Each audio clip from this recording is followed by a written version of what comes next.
As it was in the days of Noah, so it will be at the coming of the Son of Man.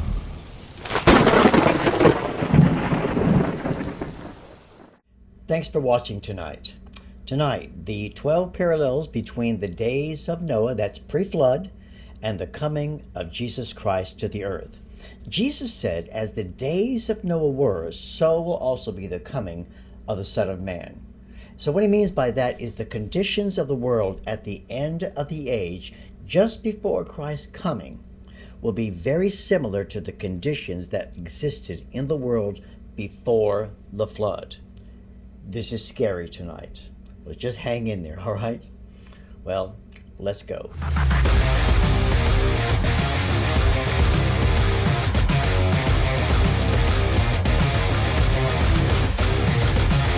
Well, the 12 parallels between the days of Noah and the coming of Jesus Christ to the earth. You know, I've looked at this passage before, but I think I'm actually beginning to really understand what he's trying to say here in these words. And I'm going to read to you a very famous passage. You all know it, you've heard it, but do you really understand what he's really speaking about here?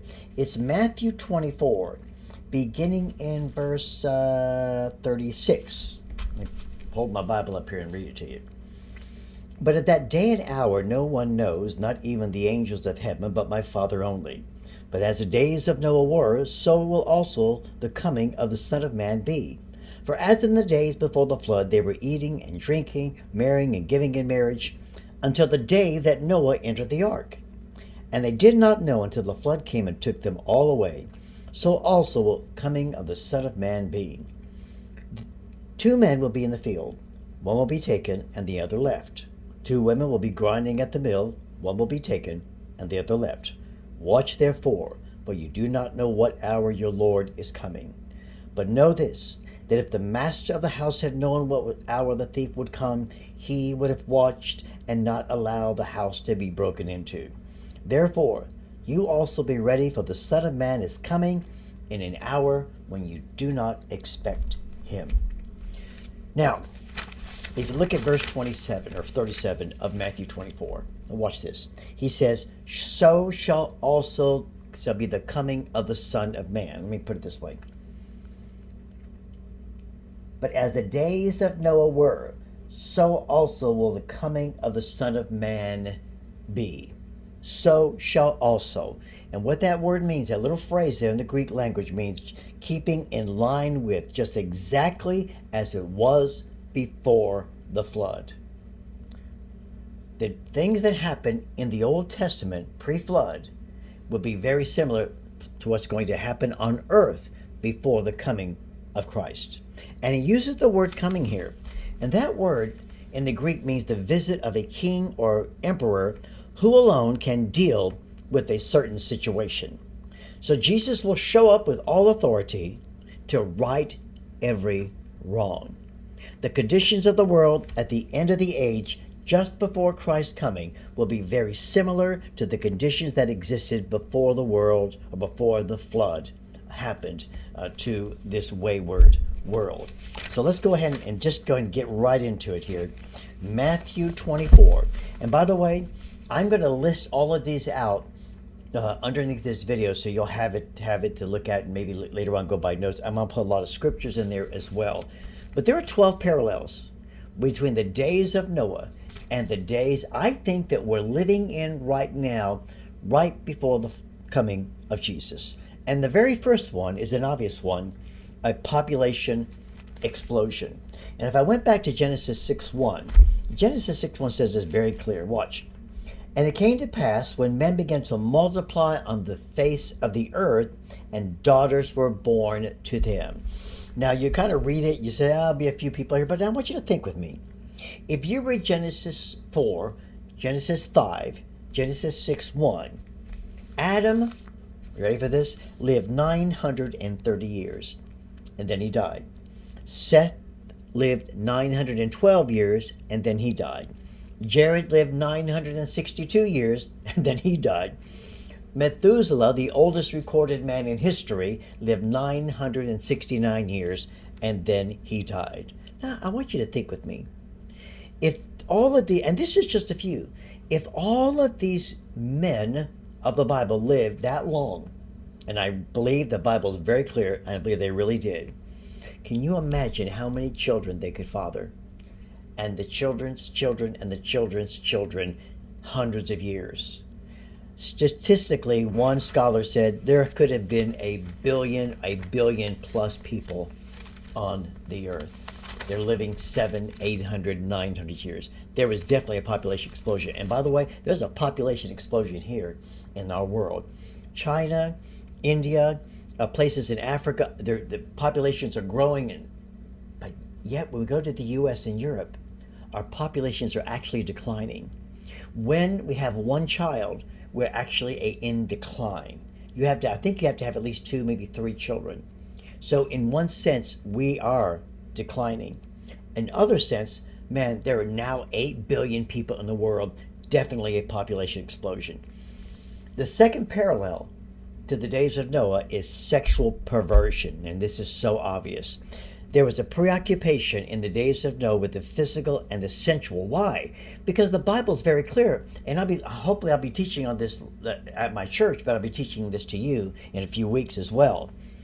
Fallen angels, the Bible clearly says, corrupted mankind. The Bible says they saw the daughters of men. They had intimate relationship with them, and born to them were the giants or the Nephilim. But more than that, I believe that the Greek language in the context lends that they lusted after women and basically took them, those who they wanted. What you had here in these final days, and I think we see some of the old manuscripts as well, is nothing but physical and sensual preoccupation. And I was just thinking about this. I just shared on Facebook and I think on Instagram, and it blew me away. Vox News had a little promo thing, or actually a little statistical thing, from 2020 to 2023, at the end of 23, and was kind of like projected. We've had almost 20 million illegals coming into this country. And what it did, we know some are coming for a good reason, but we know many bad people are coming, and we know the cartels. Joe Biden is the friend of all drug cartels. We are now the #1 sex trafficking nation in the world because of the Democrats' open border policy. You can't blame Trump. You can't blame the Republicans. This is totally on Joe Biden and the Democrats. Horrible. Thousands of kids are missing.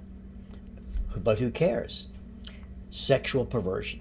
Number 3, transhumanism. We found transhumanism in the days of Noah and definitely transhumanism today. Now, you're asking the question, what is transhumanism? It's a belief that the human race can evolve beyond its current physical and mental limitations, especially through science and technology. My friends, science today is tampering with gender and genetics. Even Elon Musk, thank you, Elon, for opening up Twitter, which is X now, but even Elon Musk has already implanted a brain chip in people that, I don't know who, but someone has a brain chip implanted in his brain, and is supposed to get him to another level, maybe mentally, maybe emotionally, maybe even physically as well. But we know around the world that they're experimenting with gender and genetics. I think they're trying to create monsters, trying to create some monstrous things. And we go back to the Old Testament. We go back to the Dead Sea Scrolls. I'll have to share this with you sometime. They found a book called the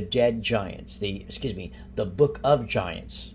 But in that book, they speak about, and found in the Dead Sea Scrolls, they've got bits and pieces of it, they put it together. We see that the angels and the Nephilim were not only experimenting with human beings, but they were experimenting with animals as well, crossbreeding. Today is just like the world was before the flood. And folks, if we could unveil the curtain, we would see many illegal activities are going on.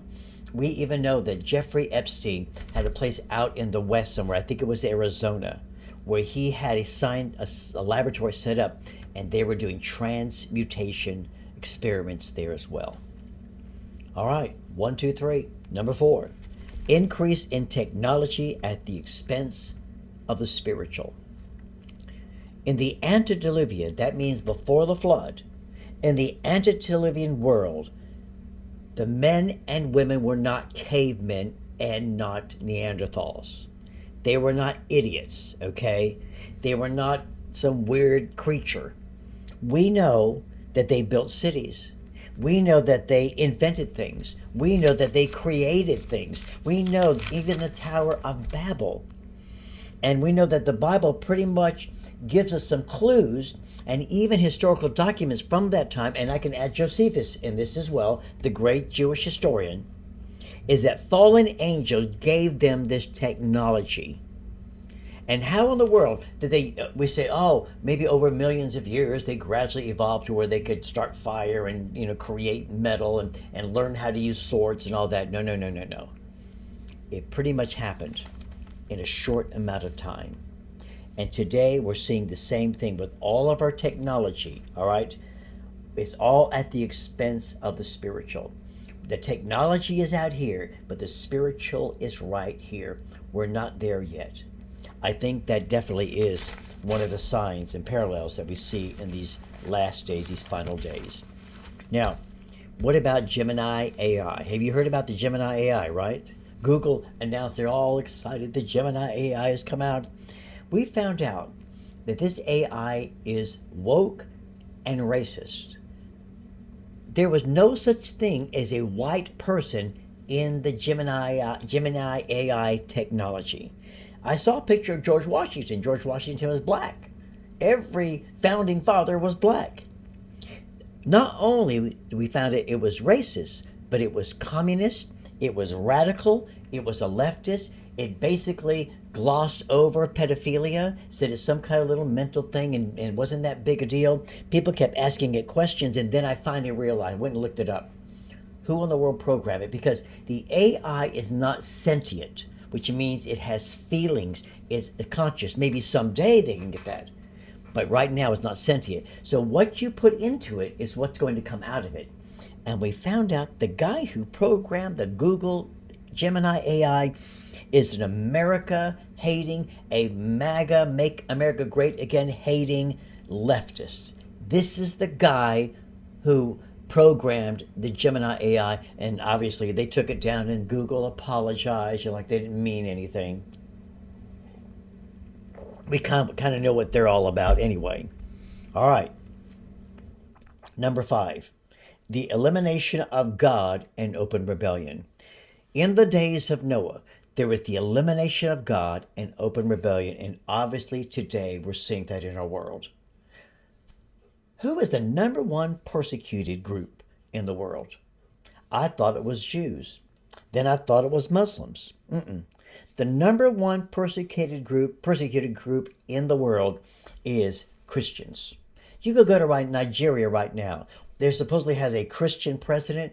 Nigerians are being massacred off and on in Nigeria by Muslims. Villages are being destroyed. Christians are being burned alive, and it goes on and on and on and on. The attack on churches is up 8 times more in 2018 than it was in 2023, up more than it was in the year 2018. There is 2023, 436 attacks on churches during that year, last year. My friends, there's open rebellion, an elimination of God. And the Democratic Party, remember just a few years ago, I think 2016, on their party platform, they got rid of God. Number 6, an unnatural desire for comfort and ease. Unnatural desire for comfort and ease.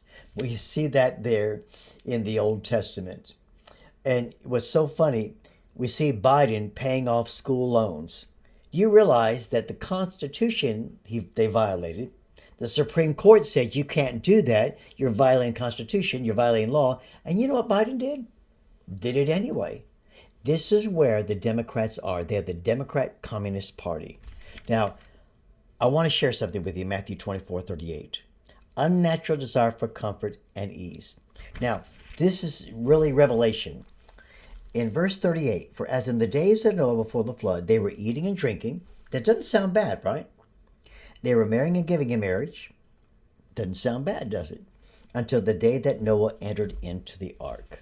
For as, which simply means in the same identical manner. A duplicate event. It pictures a duplicate event. For at, and he uses this in the day, and that means the exact day before the flood. Now, got to share this with you. That word flood is a word that, are you ready for this? That actually means cataclysm.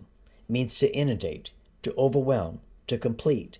It means a complete deluge. It is cataclysmos. Cataclysmos is where we get the word cataclysm from. The flood was a cataclysmic event. It was not a local flood. It was a worldwide flood. So here he says, on that particular day, right, before the flood, they were eating and drinking and marrying and giving in marriage. Let's stop right here. Verse 38. Eating and drinking. What's wrong with eating and drinking? We looked it up in the Greek. The word actually is a continuous form of that word, of that phrase, actually eating and drinking. It meant they were eating and eating and eating. They were drinking and drinking and drinking. They were indulging. It means they were overeating. We're seeing that today in our world, aren't we? They were indulging the flesh. And they were eating and eating and eating. And the word drinking there doesn't mean they were drinking sweet tea. It actually means they were drinking alcohol. Because the word implies a lack of moderation. You can't get immoderate with green tea, right? I was going to say green tea with tea, sweet tea. It means they got drunk. So here's what it says. Eating and drinking means overindulging in food, in the flesh, and in alcohol. And then in verse 38, it says marrying and giving in marriage.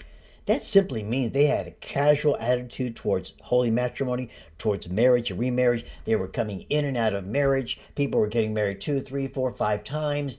And those who did stay married, there was a lack of sacredness to the marriage as well. I mean, we even see when Obama was president, remember the Supreme Court came down and gave us this great edict, which there was none of their business about marriage. They declared that gay marriage is legal. In God's eyes, it's not legal. And I told my wife that when they did that, you would open up a Pandora's box, and that's exactly what happened. When the Supreme Court stuck their nose into God's things, they opened up the Pandora's box. And from that, you had transgenderism, you have pedophilia going crazy, sex trafficking. Matter of fact, in California, they're trying to change, they have changed the definition. They changed the wording. They don't call it pedophilia anymore. It's some stupid, weird thing. We don't want to hurt the people who like to abuse little kids. We don't want to hurt their feelings. And we know now we're moving in that direction. And I believe that you will see the legalization of pedophilia. Think about it. They were living an uninhibited lifestyle. It reminded me of the Epicureans who said this: let's eat, drink, and be merry, for tomorrow we die. Verse 38 says they were living this way until the day. That means right up to the very moment of the flood. And verse 39 says they did not know. That doesn't mean they didn't have a clue. It doesn't mean they never had any idea. It means that they knew, but they didn't want to accept it. It means they shrugged it off. Because 2 Peter 2:5 says that Noah was a preacher of righteousness. Now, what does he mean by that? It means that God warned them for 120 years, and Noah preached for 120 years, maybe the longest sermon in history, all right? He preached and warned them. They just didn't listen. They shrugged it off, the Bible says. And they did not know. They shrugged it off until the very day that the flood began. And verse 39 says it took them all away. And this is what I thought was really a revelation to me. Let me share. I'll have some coffee. My Black Rifle coffee you should buy. It's awesome. Supports troops. Now, the word took them all away. Took them, it means to prune. Now watch. The flood was a pruning operation. What does that mean? When you have a tree outside, you see some of those dead leaves or dead branches, right? You prune those branches so the tree can continue to grow and get better. That's what pruning is. It allows, if you don't, it's going to die. So you prune it so the good stuff will continue to grow and the dead stuff falls off. The flood of this world was a pruning operation to save the world, to save mankind, to remove all this evil. Listen, every person, Nephilim, animal, and everybody, thing in the environment was absolutely cleansed. God had to cleanse the entire world, animals included, humans as well, and maybe the environment as well. It was all poisoned because of the evil, evil angels who had sex with women and created these giants who actually, and they're what Satan, man, this is going to be another sermon. Satan was trying to corrupt the genetics of the world, the DNA. If you went back to Genesis 3:15, do you remember the curse? When Adam and Eve sinned, he said to the serpent, he said, the seed of the woman would basically crush the head. I'm paraphrasing. Crush the head of the seed of the serpent. Women don't have seed. Only males have seed. That speaks of the virgin birth. God was his father. He said, you will bruise his heel. You'll crucify him. But he will ultimately destroy you.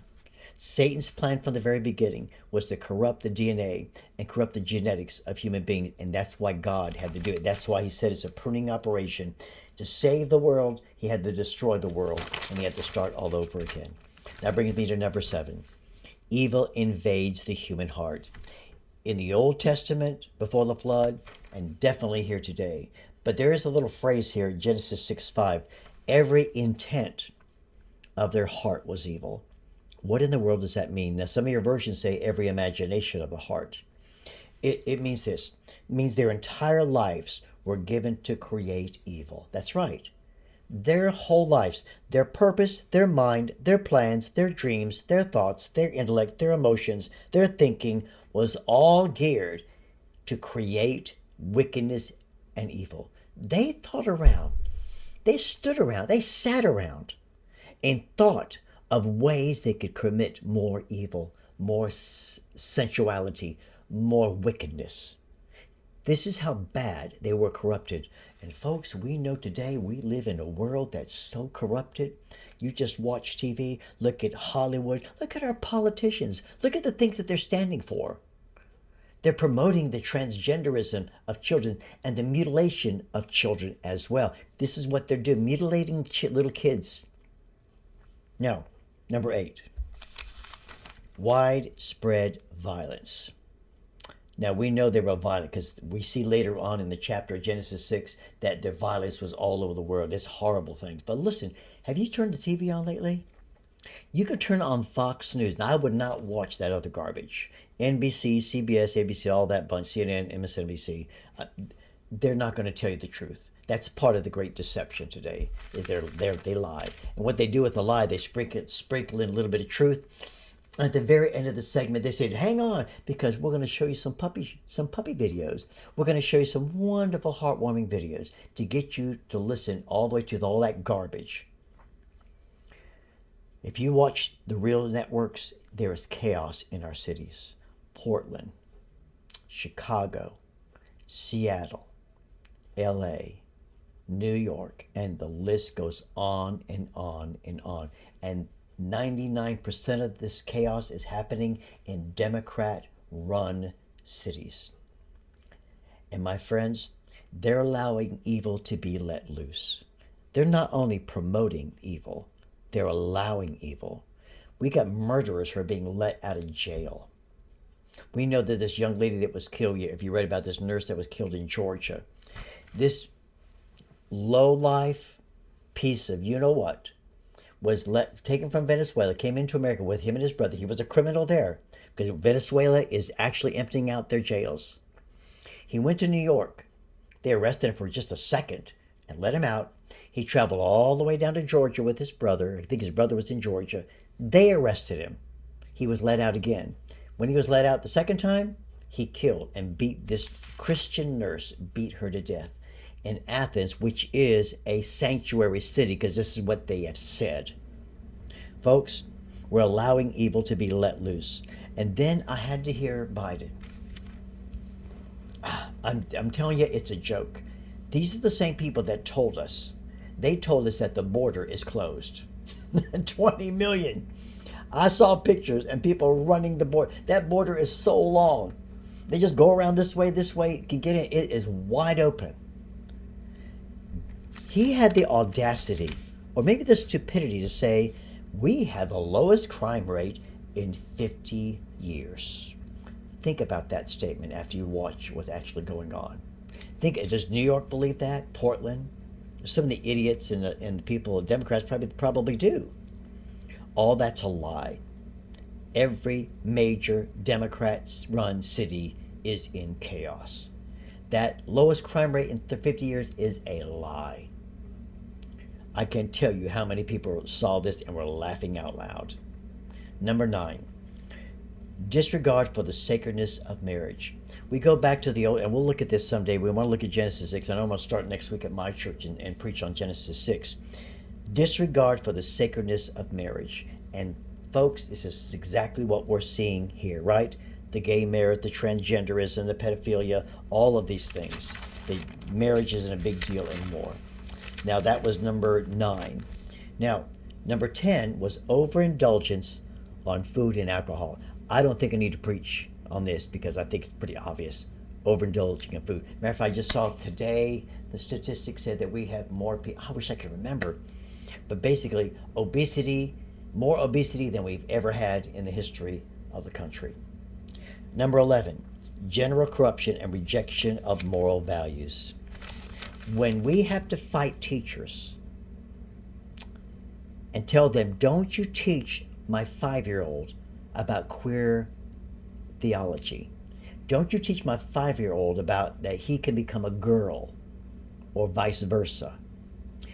Teachers that teach these children some of these evil things and expose them to all of this gender, they call it gender queer, right? Whatever, I call it theology, whatever, that is like a religion. That teacher should be either jailed or fired. That is mental abuse. Why do we have to fight? Why do we have to fight for our children and not trust our teachers? We have some really good teachers out there, but sadly, we have a lot of teachers that have gone rogue. And number 12, organized satanic activity, witchcraft, and demonism. You know, Satan hates women. Satan hates men. Let me tell you who Satan really hates more. He hates children. You go back and you remember some of my videos and some of my channels, I talk about the god Moloch and how the Israelites were, and many in that area were sacrificing their babies to the fire god Moloch. Why does every totalitarian, every communist, every socialist regime, why do they always go after the children first? Why does you go back and look at history. Go look at the Great Cultural Revolution in China. Go look at the Communist Revolution in Russia. And I could go on and on and on. Why is it that they always make the children priority? Why do they go after the children? From 5 to 25-year-olds, it goes on and on. Why? Because Satan hates children. He not only wants to use them, he wants children to be abused and he wants children to be killed. And why do you think abortion is nothing but a religion? It's a religion, believe it or not. And it's a time of worship to some people. I've got the video where they talked about aborting your baby is like a time of worship. I've got the video. My friend, Satan hates our children. And this activity, satanic activity, witchcraft, the demonism, Satan is after our kids. There are dark spiritual forces today in Hollywood, in education, and even church stuff, media, and the government, and these dark entities are pushing a dark agenda against our country. That was the 12 parallels. But let me close with this. If you go to chapter 24 of Matthew, verse 40, 41, he talks about the rapture. He said, Noah and his family were snatched away like we will be someday. Others will be left behind. 2 will be in the field, 1 will be taken, 1 left. 2 will be in the bed, 1 will be taken, the other left. But then in verse 42, let me close with this verse. Watch therefore, for you do not know what hour your Lord is coming. Wow. Be awake. Be on alert. Be vigilant. Don't fall asleep is what it means in the Greek language. Keep awake. We do not know what hour our Lord is coming. Now, Jesus had said of that day and hour, no one knows, not even the angels, watch, in heaven, but my Father only. So we don't know the exact day when Jesus is coming again. We don't even know the exact hour. But you know what? You look at the parable of the fig tree. I haven't taught on that, but I see there verse 32 and through 35 in Matthew 24. The parable of the fig tree tells us, and I believe that's Israel, that we can know the season. We can know the season. We might not know the day or the hour, but we can know the season. The prophetic sense of timing. The Bible says that God has put signs out there, and the seasons are signs. I believe that we're living in a generation. Now, a Bible generation, you say, well, that's 40 years, Pastor Mike. That's 70 years. Well, you go back to the book of Exodus, or Genesis and Exodus, you'll find that a biblical generation is actually 100 years. So, from 1948 to 100 years, looking at the Jewish Bible, which is 360 days, it's not 365 days. That puts us at about 2043, somewhere around there. I believe within this generation, Jesus is coming back. And maybe coming back soon, and maybe we'll have the tribulation during this time as well. I think we are living in what the Bible calls the last days. This is the season. I don't know the day, I don't know the hour, but I do know that we're in the season of his coming. My question to you tonight, are you ready? Are you ready to meet Jesus Christ as your Lord and Savior? Reach out today and trust him. If you believe in the death of Christ, if you believe that Jesus rose from the dead, reach out and ask him to come into your life and commit your life to him. He will save you. All right? Thank you so much for watching. Really appreciate it. Thank you for liking and subscribing. We keep growing. And share it with other people as well. Good night. God bless. See you next week.